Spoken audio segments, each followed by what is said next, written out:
Hello, welcome to another boxing video. This video today is going to be a bit different to what I normally do.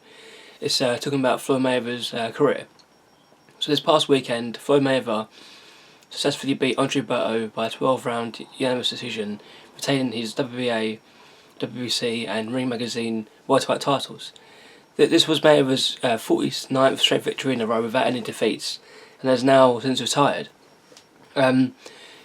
Of course, Mayweather did retire back in 2007 when he beat Ricky Hatton by knockout in the 10th round. He then came back after 21 months and beat Juan Manuel Marquez in 2009. Obviously, many people do believe, including myself, that this retirement won't be sort of like a proper retirement, like a full retirement. I do see him coming back maybe next summer, maybe end of next year. Possibly the fighting like sort of a Manny Pacquiao rematch, but obviously that's just my opinion. If he does stay retired, he would have 49 wins, 49 wins, 26 by knockout, and he would capture titles in 5 different weight classes. Some people will say like he's won, I think, like 10 different titles, but people say that he's won 8. So it's all obviously up into people's different opinions. But what I'm talking about today is about his sort of career in general. Many people do believe he is the greatest fighter of our generation, which is obviously mine.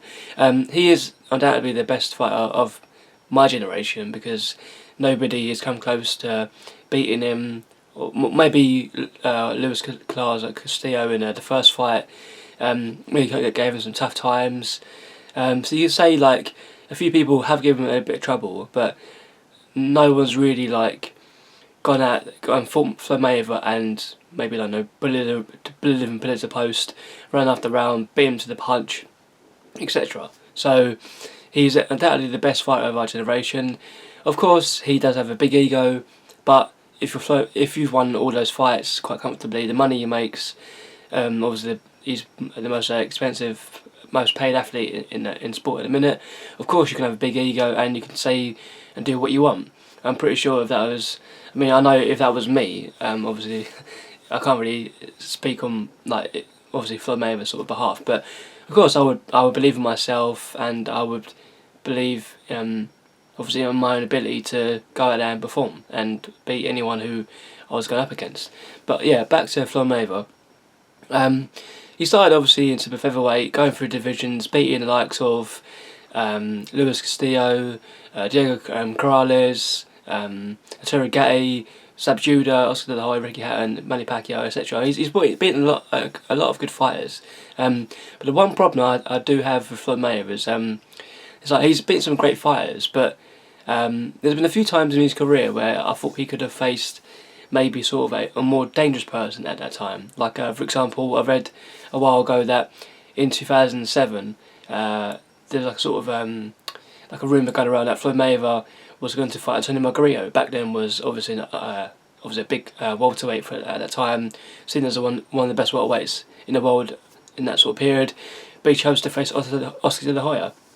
Of course, that wasn't the worst choice because Oscar De La Hoya is a great fighter, and it was the biggest fight in boxing in terms of pay-per-view and all those sort of records at that current point. And it was a good fight. Yeah, it wasn't the most explosive fight of all time, but it was better than obviously some of Floyd Mayweather's later fights. So things like that he could have faced maybe more dangerous opponent because at that point De La Hoya, even though he performed well in that fight. Before that, he beat Ricardo Mayorga, and before that, he took like a gap after getting knocked out by Bernard Hopkins and struggling against Felix Sturm in the same year of 2004.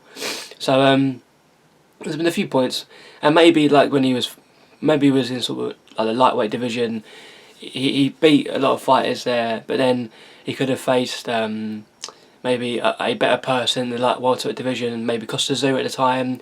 He was seen as the best light welterweight at the time, or for like a large period.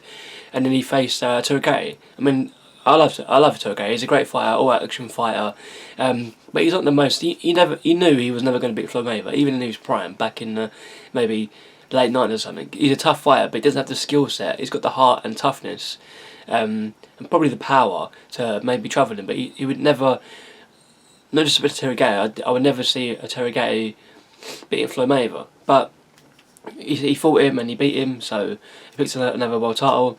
And towards the end of his career, after he came out of the sort of retirement, he did face some good names, but the people he faced, you never thought they were ever going to trouble him. Like Shane Mosley, year before, demolished Antonio Margarito, but Antonio Margarito had obviously troubles before that because of the hand wraps, but obviously that's people's opinion. So Shane Mosley looked good 1 minute, maybe he just aged too fast over the course of the Margarito fight to the Floyd Mayweather fight.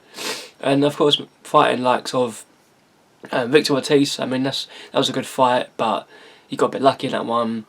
Miguel Cotto had a lot of wars as well prior to the Floyd Mayweather fight. Manny Pacquiao, talking about Margarito, he was prone to cuts as well, so he did take a beating in that fight. He got beat fair and square, but it was a good performance. But again, there was maybe other opponents that Floyd Mayweather could have faced. But then again, now we're talking about sort of the 2009 onwards version of Floyd Mayweather, you can't really complain because at that point he was his own boss, making millions of dollars in his fights. So at that point you couldn't really argue, because if you're good as Floyd Mayweather, you can obviously call the shots, pick who you want, so you can't really blame him. Of course, it's frustrating because if he says he's the best, you should really fight the best. And in my mind, he's fought some great people, but he hasn't fought the best there is at the time.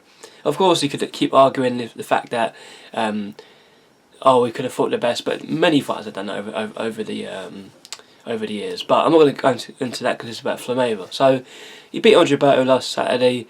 I do think he will come back and fight one last time to break Rocky Marciano's record of 49-0. I see he is the greatest fighter of our generation. I would like to have seen him face some more better people. But of course, obviously, you can't really keep bringing it at that point, because you have to appreciate how good Floyd Mayweather was in terms of fighting, his skill level, people he fought, what he won, what he broke in terms of records. So it's a really great achievement on Floyd Mayweather's behalf. So I hope you enjoyed this video. If you did, give it a like and comment, and see you next time.